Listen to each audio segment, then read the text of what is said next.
So it begins by asking and thinking about this question.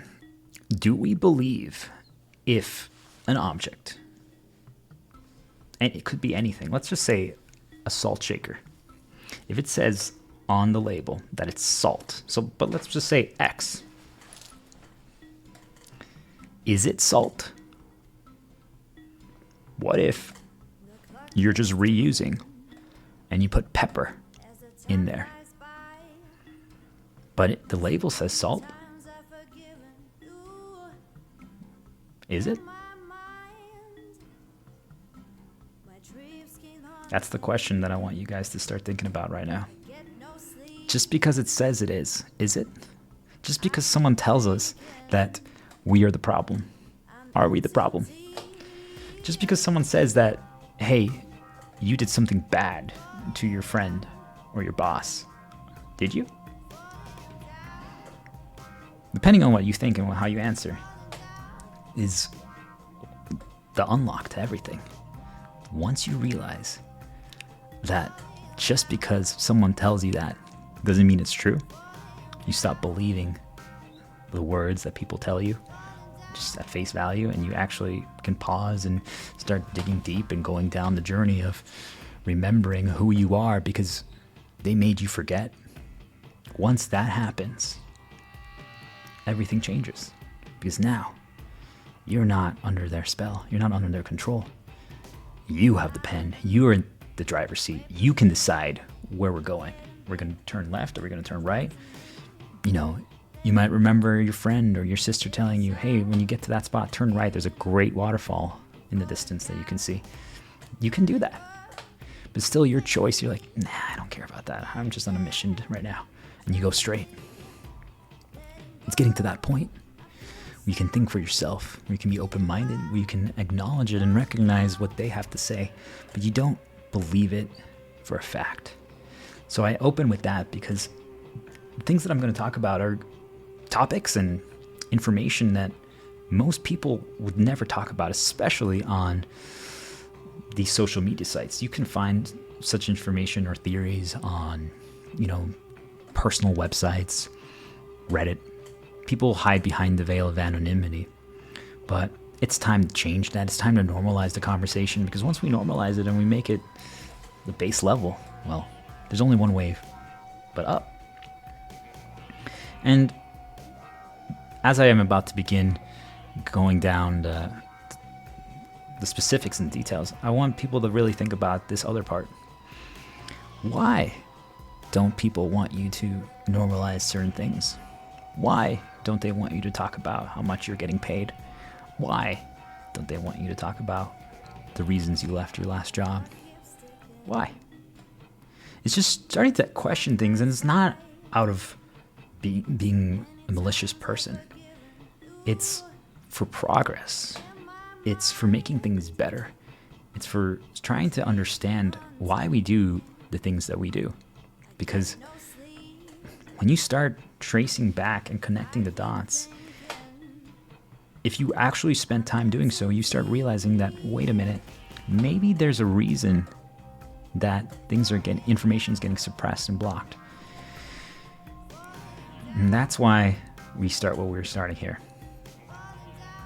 To move forward in anything in life.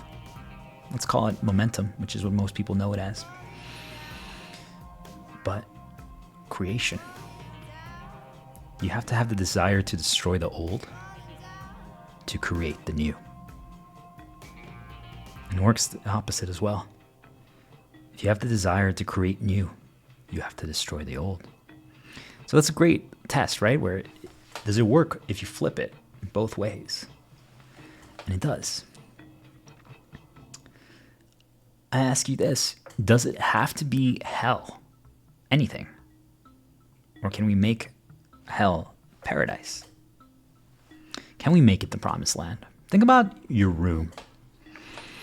Think about if you had no money, no time, because you're stuck, as we talked about in the previous recording, about you're stuck just working all the time, but somehow you have no money and you have no time, you have no energy. So your room is just a mess. It's dirty. It has barely any furniture. It's not a good place to be. You don't enjoy spending time in there.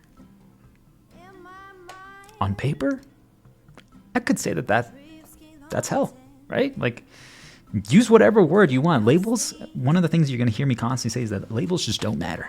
They're not important. They're not the thing that matters. It's just a name. It's just put the label, put the name on it, just so you know what it is. It goes back to the salt shaker analogy. If you know that there's pepper in there, it doesn't matter that it says that it's salt. You know. That's the key. As long as you know what it means, it doesn't matter. And let's say you live with your wife or your brother. They need to know what it is too. As long as everyone knows, you could literally say it's an orange, but it has salt in there. It just doesn't matter. You see where I'm going with this, guys? Is that, so instead of calling it hell, maybe call it the trash room. Maybe call it the ugly room. You know, whatever. It doesn't matter what you call it. It's just, it provokes that emotion within you. It makes you feel a certain way. But what if we changed it? What if you don't even have to change the name. You could still call it the trash room. But what if actually when you go in there, it has all your favorite things. There's literally a Bluetooth speaker playing music on repeat. It's clean. Maybe it has plants. Maybe you like gardening and you have a little garden in there. Maybe, I don't know, right? Like you like painting and it has just blank pieces of paper and coloring pencils. All of a sudden, the trash room might become your promised land. It's your favorite room. Now it has everything you enjoy. It makes you happy. It feels good. When you go in there, the energy just hits different. Do you see how doesn't matter what the name is, just by changing what's actually in it and the behaviors, we can literally make what some people might call hell the promised land? So if that's possible, I ask you, why is it that Earth, our world today, that we inhabit, that we live in, and just participate in daily, is not a paradise, is not the promised land? Why? We have the power to change it. We have the power to create. We have the power to destroy the old to create new. We have the power to create new by destroying the old. We do. Think about it. If right now we humans have figured out how to demolition things, buildings. We've literally figured that out. So we could destroy a building and put something else new there. We understand how to create new life with trees and plant trees. And so, like, what's the excuse? What's the excuse? Right now, we could literally build a virtual school. We don't even need to have physical schools. There is something to be said about physicality and proximity, right? Like, all those things matter. But do you see where I'm going with this? Like, people come up with all these excuses and reasons why we can't. And I ask you, are you sure that we can't? Are you sure that we can't? Or is it that perhaps there might be a few people out there that are intentionally stopping it? They're intentionally trying to make us believe that we can't. Because what happens if we all gather together? What happens if we all cross that red line and say, enough, no more? We're going to change things. We're no longer going to be working as wage slaves, having no time, no energy, no passions, no creativity. We're not going to work for your meager wage. Actually, in our community, we work on a barter system. We work on a system where we help people because it's the right thing to do, not because we need money. And it heals us. It makes us feel better. And after we do that, what happens next? Well, guess what? I'm good at talking. I'm good at educating people. So I'll help them. I'll help them do therapy. I'll help them figure out the issues that they're going through and change their worldview and understand that, hey, I'm a healer. I'll heal you. But I'm not that good at maybe the hard maintenance skills. Like maybe fixing like a toilet might not be my forte. So this person has the skill set to be a really good plumber. Like they just have done that because they grew up with their dad who literally did that every single day. So what happens next? They literally help me fix my toilet and I help them. There's no expectation. There's no anything. It's just literally we both did our passion. We both did what we enjoy. And things progressed. And now imagine if it's just your apartment community building. And you feel like, well, guys, if we can just live like that, we don't need to charge anyone rent. Hey, I'm good at gardening and making my own food. I have chickens over here. I can give you eggs. And all of a sudden we have a self-preserving community that was just built on good deeds and helping each other. And this is something I'm going to talk about a lot more, but the question of, do you light yourself on fire? Don't light yourself on fire to help others. But I ask you, what if we changed it to, if everyone just helps others? How much more energy transfer and aid will go into the world? Like, I help you, you help me, you help the neighbor, I help the neighbor. Everyone's just helping each other. And that's the norm.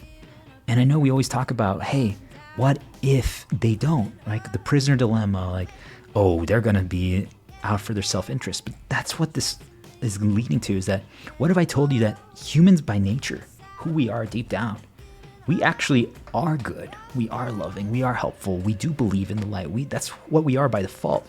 But what if I told you that there's something out there that is intentionally influencing you without you even realizing it to not be like that? So everyone who's worried that, oh, well, they're not going to help, they're not going to stay true to it. What if we eliminated that thing? What if we understood how it worked? What if we developed the cures, just like a vaccine, the shields? You know, like, think about like the flu, COVID. It has significantly less power today than it did a few years ago. So I ask you, how is that possible? We built up immunity, we built up resistance. So what if we figured out how to build up resistance and immunity to the thing that is making people become selfish and guided by self-interest? What do you guys think?